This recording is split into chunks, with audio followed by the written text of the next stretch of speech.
Welcome to Chesapeake Family Life. I'm Janet Jefferson. I host the podcast Third Floor Views, the Chesapeake Family Life podcast where we discuss health, education, and all things kids and family.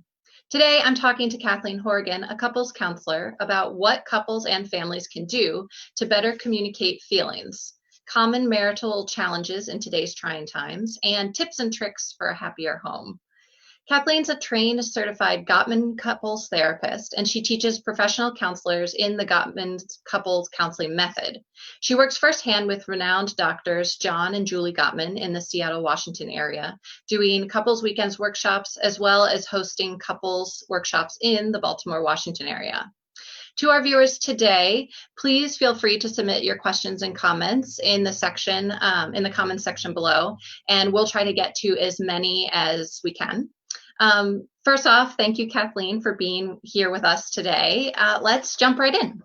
What are some of the new challenges that you are seeing in marriages with the current quarantine? Well, I'm seeing in my couples sessions, it's difficult, number one, for them to schedule sessions. It's taking time to figure out when we can meet. We're having to use Zoom, which is very different. Normally, couples would get a sitter if they have small children, or they figure something to do with the children while they come in and do a session. So those are just some logistical challenges that parents are facing right now. In the home, what they're facing, they're having sleep deprivation just because I'm hearing that a lot of folks are waking up and it's anxious time. We don't know what the future's bringing. So they're waking up throughout the night. And children in the home are waking up throughout the night. There's more anxiety going on in the home. They're figuring out how to manage household chores. Even something as simple as the trash there's more trash because more people are home. There's more or different kinds of schedules that they're trying to manage, trying to figure out where all the schoolwork and who has what computer at what time, because many of the schools have gone to online learning. And so then parents are trying to negotiate whose job is more important at the time to get online, have Zoom and have good connections, who's going to sit with the kids and keep them quiet while you're on a work meeting. Or how do we navigate who figures out what the kids' schedules and their school work needs to be? So some real just everyday life challenges going on. Yeah, it's funny how the little things suddenly now seem so big and so challenging. Like you said, as simple as taking out the trash or, who's watching kids and scheduling. What are some tips on how to best support your partner in this stressful and isolating time? So in the theory that I use, and it's the Gottman method that you mentioned, John and Julie's Gottman method, it's really looking for what's going right rather than pointing out what's going wrong. It helps to develop a more positive outlook for you yourself when you're scanning, looking for what's going right, as well as your partner then feels like, oh, you're pointing out what I'm doing well. And that communicates from the top down. So if the parents are looking for what's going right in each other and they're looking for what's going right in the home, then the children pick up on that. So instead of them complaining or griping or being upset or saying this is what's wrong with everything, they're looking for what's going right as well. Also looking for ways in which you can build a sense of admiration for your partner and fondness. That will help reduce the stress and anxiety that everyone is already feeling when they feel as if they're being supported or admired or have fondness from their partners. I'm sorry, No, it's I just didn't want to sounds like interrupt. the importance of positivity is just critical during this time. That's sort of what I'm hearing from you. Is that right? Yeah, Yeah. our brains are wired to look as protecting us. Mhm. So they scan our environment and they're looking for what could go wrong, what could be harmful. And so our instinct is to always scan and look what could happen to me. Hmm. And so we're really asking you to now retrain your brain to look for what's going right, so that you are in a calmer state and not feeling on high alert during that time. Huh. So being positive towards your partner will actually make yourself feel better. That's right. Yeah. And when you're positive towards your partner, you're making emotional positive deposits. So here's the couple, if I'm saying something positive to my partner, it's making a deposit into my partner's emotional bank account. So Hmm. it not only feels good for them, but it also feels good for the giver. So receiving and giving and feeling that emotional bank account being full of positive things rather than being very depleted and something go wrong. And then it's like, oh, a pain. But if I'm filled and someone makes a mistake or a misstep and they have to take a withdrawal, it's not as painful. Right, right. Yeah, that makes a lot of sense. Mhm. So on that sort of same vein of care, so instead of partner care, what about self-care? How do you honor self-care um, and partner care when there is little to no personal space, and it's so much harder to schedule time if you're watching children, or to maybe before you would go and get your hair cut, or maybe go and get your nails done and have, or maybe even go and see friends. And now that's just something we can't do anymore. Yeah, that's such a good point, Janet, because that is something that we as individuals and living in our society here, we're so used to being able to pick up and doing what we want, when we want, how we want to do it. And now it is very isolating, and we're in the same home all together. So, really taking the opportunities to talk to your partner about your fears, your concerns, your worries, your frustrations, so that you can share it and reminding them. And I use this as the couple being on the same team and the issue or the problem being out there. So, Hmm. if they, as the same team, can work together to deal with that problem out there. So if they say that, they're feeling overwhelmed or they're feeling frustrated, for each to take turns in figuring out, instead of like taking a whole day. One of my couples brought to me recently, they both work from home, they both are taking classes, and they have a little baby. And it's very difficult for them they were doing, well, one day on, one day off, but Hmm. it was too much. So they went to, okay, how about 3 hours here, 3 hours here, 3 hours here, 3 hours here? So that way they gave each other a break in the system. When the baby was taking a nap or whatever, they took turns. So being able to support each other. So, like, just saying, hey, go take a shower, relax, shave your legs, moisturize a little longer. I'll deal with the kids, I'll take care of their schoolwork. Uh-huh. Or perhaps it's do a yoga class online, or do a workout. Many gyms right now are running little workout specials. And Hmm. so they can take a little time, and everybody else kind of comes to the rest of the different part of the house. It's just a way in which you can support each other in ways that would help support the other person. Like, maybe it is you need to do your nails, and maybe you can just paint your nails by yourself while I tend to the kids.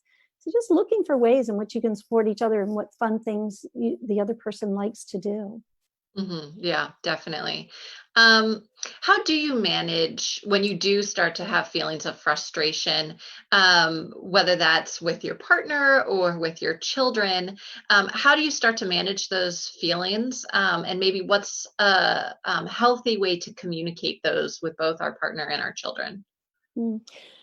So, the important thing is we tend to look at whatever's going on or wherever that frustration is as they are the problem. Hmm. So really getting that problem out, that they're not the problem, but to be open and honest and talking to them.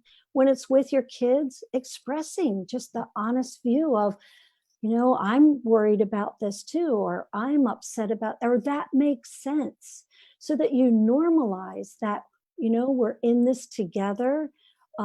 Sometimes we think as parents we have to have all the answers, but being able to be human and say to my kids, I don't know either what's going to happen in the future.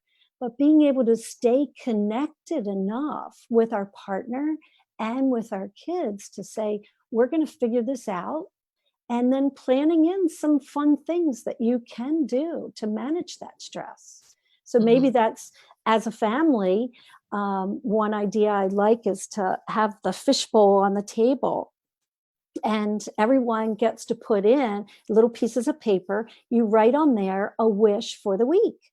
And that might be to go for a walk as a family, to get carry out from whoever has their special place that they like to do, or maybe, to get a special treat of ice cream. So then everyone puts their thing in the bowl, and then each day or once a week, you get to pick out of that fishbowl, and then that's the thing that you do to sort of, make it more fun, and it kind of honors the person that their choice got picked. Yeah, yeah, that makes a lot of sense. That's a great suggestion too. I also love what you said about separating the person from the problem, whether that be the situation that we're in or that's created, or even if it's with children, some sort of behavior that you're seeing. As a former teacher, that's something that I always tried really hard to do. I'm not frustrated with you. I am frustrated with the behavior that you're displaying. Or like, I'm not angry or upset about you as a human. But I am not very happy with the choice that you made. And so really honoring, like, I still love you no matter what. But let's work on this thing over here. And the separation of person and situation, I think is an important reminder, especially for parents. Mhm. And also saying the behavior that you want, Mhm. as a former teacher as well. If the kids in kindergarten, you say it's recess and they run out the door, they're so excited about the recess. Well, the teacher's first instinct might be to say, don't run. But we really don't want to say, we want to say the thing that we do want, please walk. So Right. looking for in our kids, trying to reduce the number of things that you don't want and increase the things that are going to be helpful or that we do want, Mhm. behaviors that we do want. Yeah, Right. And that's reframing it in a positive way again. So again, exactly. positive, positive, positive. Mhm. Um, So on the flip side, so we're experiencing a lot of different stress right now as sort of a human population. One of those things can definitely be financial right now, since there's a lot of uncertainty, both with if you have a job, are you going to be able to keep it? The stock market being up and down all the time, and then there's so many people have lost their jobs. There's a lot of financial stress on families. Is there anything specific that financial stress brings into a family, and any sort of tricks or tips that you have to manage that? Mhm. Yeah, when you start to see one or the other of the couple feels like, gosh, my partner's not sleeping, or they're just not eating like they used to be, or they're not their sort of jovial self, there's probably some kind of an underlying stress going on. And so you want to be open and honest and really talk about that. If one of the partners is, on Amazon and they're ordering and ordering and ordering, and the other person's, fretting and fretting and fretting, you might need to, you realize like, oh gosh, there's two very different views of money, what's going on. And really being able to enter into those conversations about not, again, saying, don't do this, but here's my worry, here's my concern, and really setting up a tone of being able to listen to one another. because maybe it is fear, anxiety, stress about, suppose I don't have my job. What is our retirement looking like?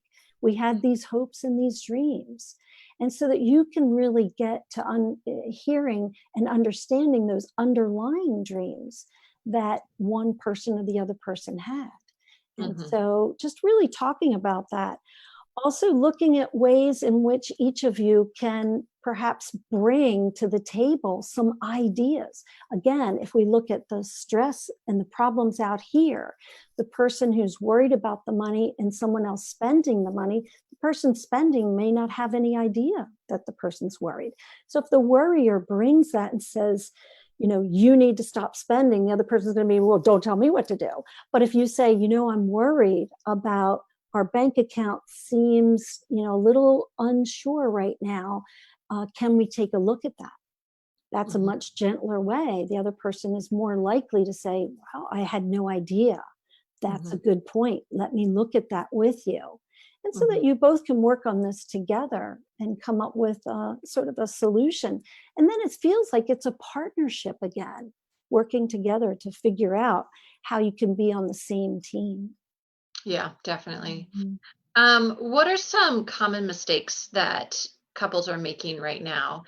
So what are maybe some things that we should be doing that we aren't, or things that we shouldn't be doing that maybe we should? So sort of anything that you're seeing, some commonalities right now with your clients.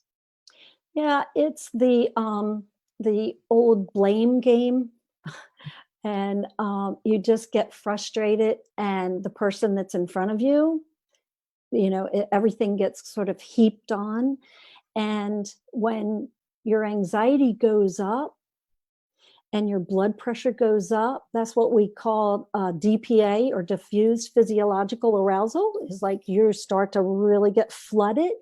And when we flood, we don't realize that we're not able to bring in new information. It's blocked because all that blood is just going to our muscles, not to really thinking through things. And so if we can't say anything really kind out. So just being able, what I'm seeing is people will sometimes say things in the heat of the moment. So really it's important to get yourself in a calm place. Something, maybe, the kids are sitting around, they're having lunch, and someone accidentally knocks over a glass. Instead of being upset, just to take a minute, step back and be calm and realize that wasn't intentional. They didn't say, oh, think I'm going to knock this over, make everyone upset. No. But to have that way of thinking, like, okay, calm down, they're going to be embarrassed, they're upset. So really reframing the way I'm looking at it. But it does take that calming yourself down, some deep breaths, Mhm. some self-soothing, and if it's in the heat of an argument, of the couple is really upset about something, being able to say to the other person, hey, I need to give myself a timeout, Mhm. and just take that and say, I'm going to give myself a timeout to calm down, relax, and then do something fun. Go Mhm. for a run, take a walk, watch something funny, do a crossword puzzle, and then re-engage back with each other once in 30 minutes or so. That's what the statistics say. It takes that much time for your body to calm down. Once you're in a calm state, then re-engage. And both people say to one person to the other, help me understand things from your perspective. Help me understand things from your perspective. That way you're in a calm and you're trying to be there for the other person. Mhm. Yeah, that makes a lot of sense. It reminds me of things that I do with my 3-year-old daughter. If she's having a meltdown, it's like, okay, I think Mm, it's time to take a break. So taking a pause, calming down, and then mhm, revisit the situation maybe from a little bit quieter, calmer place. I do think that does require a fair bit of self awareness. So, like with my 3-year-old, I, as the adult, the parent, can say, "Okay, I think it's time for a break." How can we do that for our partners, or how can we do that for ourselves? Mhm. Well, it's not, again, you're not saying you need a timeout because as soon as we come off and say you need a timeout to our partner, what you're going to get, no, you need a timeout. So Exactly. we want to be, in that place where, and it takes practice, Jed. It really does. This is not something that comes very easily. And so you've got to really be in a space, in a place of saying, I want to learn some of these tools. I want to be able to implement this, and I want to be able to get myself in a calm place. And so, and you say to your partner, I'm just going to go, and you say where you're going. I'm just going to go for a walk around the block, and then I'm going to come back. But Mhm. you do remind, because you don't want to just do what they call stonewalling and walk away. Right. And then the person has no idea, like you stormed off and they don't know when you're coming back. Right, right. Yeah, So, and I'm sure it also, when you are in a calm state with your partner, to talk about these things, like these are the tools and techniques that I'm going to be using for when I mhm, am having a problem. mhm, It is funny too, because both my husband and I, we use these techniques with our kids, but then we've started doing it for ourselves too. Like if we are in an argument, saying, I need a break, like I need, so as we ask, our daughter to go take a break, whether it's go outside or go read a book quietly mhm, for a moment. We've started doing that ourselves, and it really is helpful. But I think it's also helpful to have the other partner both aware, and say, okay, this is, I know something that my partner's working on, but also invested as well, and like, okay, this is something that we're working on together. Um, and that we're supporting each other. So when you use this language or the whatever terminology you choose, you can support each other with it. And are there suggestions that maybe you have, or maybe clients that you've seen, where you struggle to get both partners on the same page, and sort of how do they support each other, or how do you help that other partner come in and join it, so you're working together on the same team? mhm.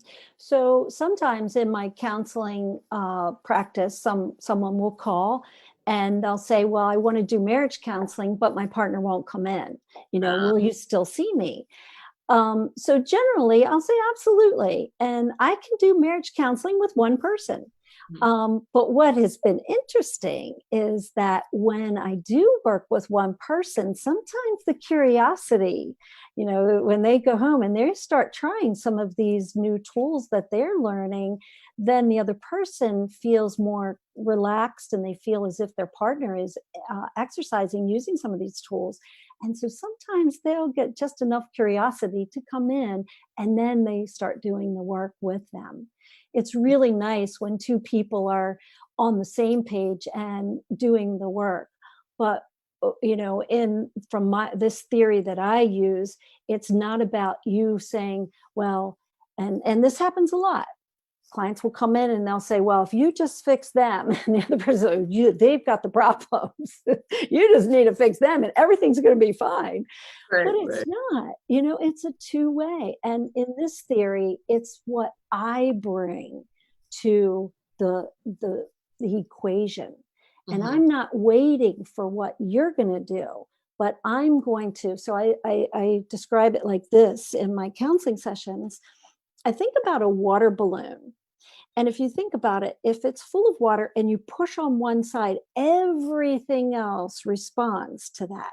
So if you think about the amount of influence that you have as an individual, and this could be in the family system or in just a couple system, when you push on that one side, everything else is going to respond to it. So everything that I'm bringing is going to have influence. So what Right, better way than to have a positive influence? right, Yeah. And I definitely. see mistakes that couples make. I'm sorry, is that a No, go for it. I was just thinking about couples. Sometimes they wait too long.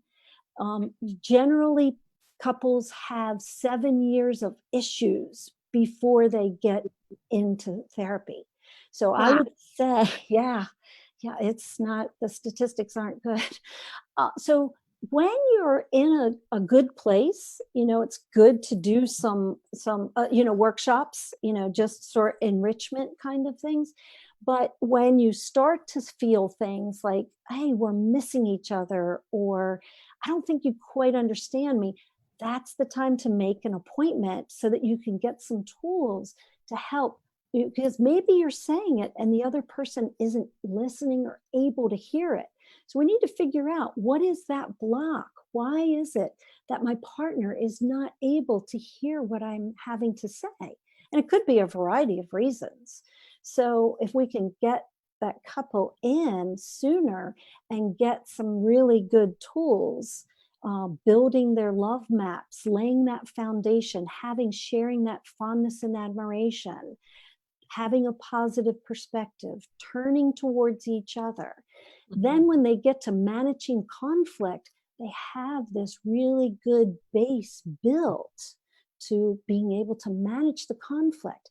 Because, and I'm actually right now showing you, there's a sound relationship house. And so you build the foundation, and then you get to this big section of managing conflict. And then the very top is making life dreams come true and creating shared meaning.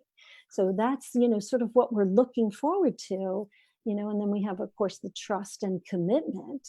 And, that's really, people want to stay in their relationships. That's the commitment there. And then being able to trust, will you be there for me? And so that helps a couple when they know that they have a partner in this life, and that I've got your back and I believe you've got my back. It just makes for a wonderful combination of going forward in their marriage. Yeah, it makes it a lot more fun. Yeah. So as we're all stuck at home right now, I'm sure your practice looks really different than it used to. So what does virtual therapy look like right now? Has it changed the experience? As our viewers and listeners, call up to make an appointment, what are some things that they can expect, or what are some things maybe that they might need to prepare or have ready that maybe you wouldn't if you were coming to an office setting? Yeah. So being prepared in terms of using technology, that's Mm. been a big stumbling block for some of my couples who've been married 30 and 35 years. They're a little bit older and they're not up on the technology. So it's really walking them through those kinds of things to be able to get online and being able to do Zoom sessions. Also, it's a little different, a little learning curve of just getting two people in the screen, and what that looks like. There's another layer of consent, because you are now online, and so that's figuring out, and the forms, having forms emailed out, forms emailed back, and then just taking payments is so different. Many therapists, it was, checks and cash only, and now having to set up, as therapists, setting up other accounts, being able to accept payment in other ways. And then not working in your home. Working in your office, working in your home. So, people may see somebody walk through, or, when the couple's meeting at home, excuse me, I got to go get the baby, or, they just woke up from a nap, they have the little monitor and it's like, somebody's got to run out, or the baby's in there and the baby's like, trying to play with the, hitting, or the cat walks across the keyboard. It happens. Right. It's So life. Right. mhm. Yeah, It's definitely. being open to adjust to those things. Yeah, definitely. Well, any final takeaways or anything else that you want to add as a sort of last thought as we start to wrap up? At least listening to you talk, it makes me think sort of therapy does remind me a lot of professional development, where like, don't wait until you have a problem. It's something that we want to keep working on. So I'm just like, oh man, I should sign up for some of these workshops. But is there anything, sort of a final thought that you want to share with the viewers or listeners today? Uh, Two principles. So one is, Happily married couples treat each other like good friends. They Mm. have respect, affection, and empathy. And happily married couples, second principle, handle conflict in gentle and positive ways. Mm. Mm. Sounds good. Good advice. Well, thank you so much, Kathleen Horrigan, for being here with us today to address all of our questions about managing marriage, family, and communication in this uncertain time. And thank you to all of our viewers and listeners out there.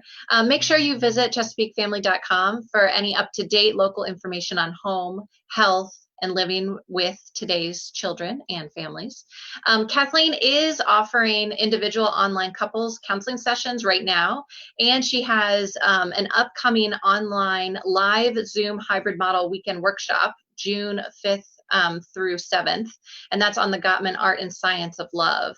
More information can be found at KathleenHorrigan.com and at www.couplesrelationshipsworkshops.com. Did I get that right, Kathleen? You did.